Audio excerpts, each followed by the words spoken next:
ভাই আসসালামু আলাইকুম। কতদিন থেকে এই ব্যবসাটি করো? প্রথম ছাত্র? হ্যাঁ, লেখাপড়া পাশাপাশি করা হয় এটা। তো এটা কত টাকা সহ কিনেছো তুমি?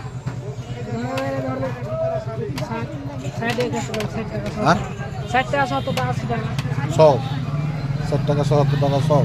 মানে এই একটা তাল পানি এই গাছ আলার কাছে কয় টাকা কেটে কিনেছো? 1 টাকা 60 টাকা 70 মানে হার কথাটা বুঝতে পারো না। এই যে পার পিস, এটা একটা পার পিস, এটা দাম কয় টাকা?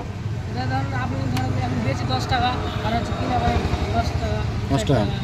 খরচ আছে, আনতে খরচ আছে এবং অনেক শ্রম দিতে হয়, দুটো লোক থাকতে হয়। তো এই ব্যবসা করে বুঝতে পারছো চলা যাবে?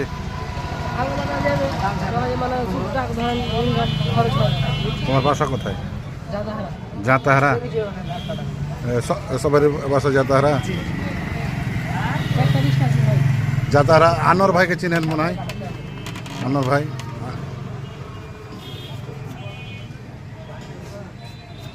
তো দেখতে পাচ্ছেন একটা পিচ পড়ছে আপনার 3 টাকা করে।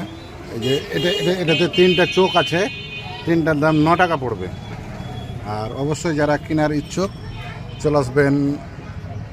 আপনার এই বাজারটির নাম কি? এটা জনকল্যাণ মোড়, কলোনি মোড় বলে। তো অবশ্যই এই জায়গাটাতে পাবেন। দেখতে পাচ্ছেন কলোনি মোড়ের অনেক দোকান, বিশাল দোকান। তো